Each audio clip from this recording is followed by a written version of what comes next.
Në organizim të shoqatës kulturore Kërçova në Zvicër u mbajt me sukses simpoziumi për gjuhën shqipe dhe të folërën kërçovare, një aktivitet me karakter shkencor dhe kulturor, kushtuar ruajtjes dhe dokumentimit të vlerave gjuhësore të trevës së Kërçovës. Në këtë simpozium referuan profesor Dr. Kemal Murati dhe profesor Dr. Avzim Mustafa, të cilët trajtuan veçoritë dhe rëndësitë të folurit në Kërçovë. Se ne këta dy fshatra, dy krahina, që njihen të rëzërën anë e Zajazit dhe anë e Tohinit, neve këta Tohinit të thonë rrethe, ne u thonë me aty në rrethe, në zotit e se kërë për rrethe. Këta anë e Tohinit në thonë edhe Zastin,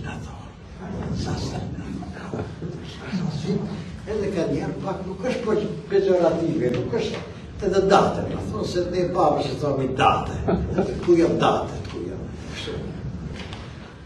edhe hënë kështu, ajo është një. Dhe të folme, por mund të hasim edhe një dalim gjusor, se nuk ka shumë dalime të mjetë të dy zonave.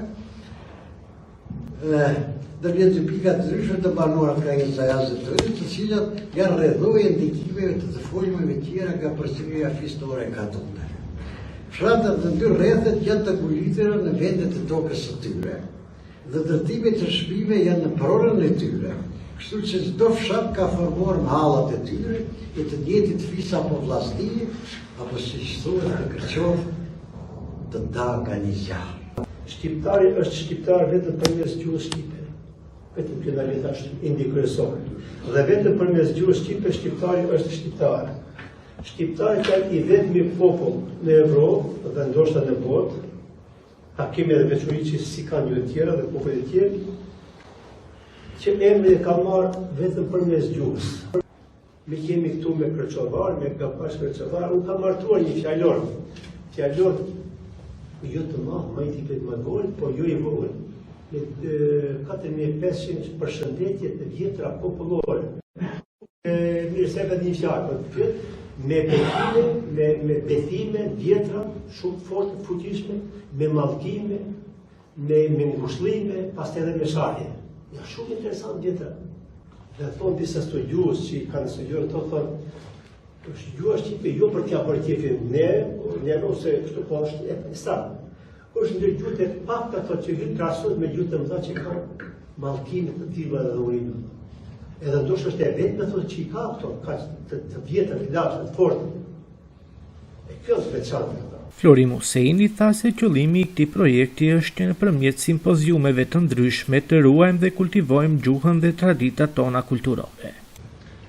Ky projekt synon që përmes simpoziumeve që mbahen çdo vit të trajtohen në mënyrë të organizuar shkencore të fushave të ndryshme të kulturës dhe historisë të trevës tonë kërçovare. Vitin e kaluar u mbaj një simpozium ku trajtua tema e lojrave tradicionale. Këtë vit kemi marrë një fushë tjetër që përfshin gjuhën, në veçanti dialekti tonë kërçovar. Kryetari i shoqatës kulturore Kërçova në Zvicër, Resul Mehmedi, falenderoi të pranishmit për pjesëmarrjen dhe kontributin e tyre në këtë aktivitet. Për fund, ishe falenderoj profesor Kemalin dhe Avzim, që pranua ftesën tjenë pjesë e këtij simpoziumi dhe me këtë tjenë edhe pjesë e shoqatës dhe pjesë e këtij komuniteti kërçovar që jeton këtu në Zvicër. Falenderoj me respekt dhe meritoni një dorëtërvitje të madhe për këtë parashikim.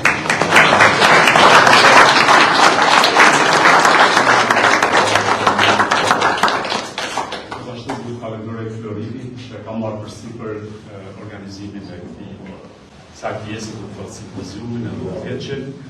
Njëherë falenderoj televizionin Skana që e paraqiti live transmetimin për atë pjesë të kërçovarëve që kanë interes të ndjekin. Ndërsa në fund të simpoziumit të pranishmit ndanë edhe përshtypjet e tyre lidhur me rëndësinë dhe vlerën e këtij organizimi. Si u ndjeve sot në këtë simpozium të shoqatës Kërçova?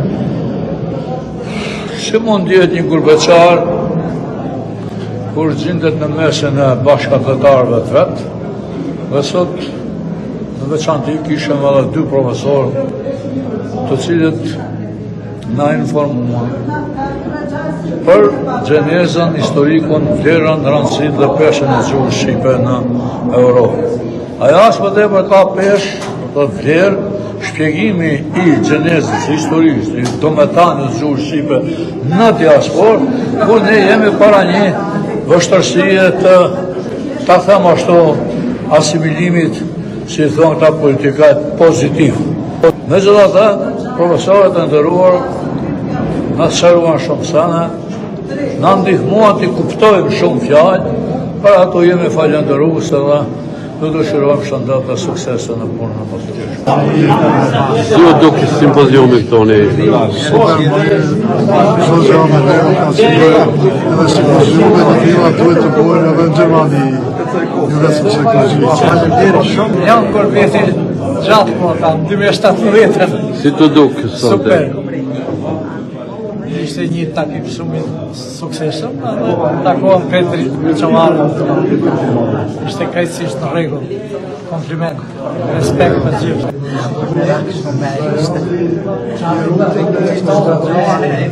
Profesorave të psikologjisë,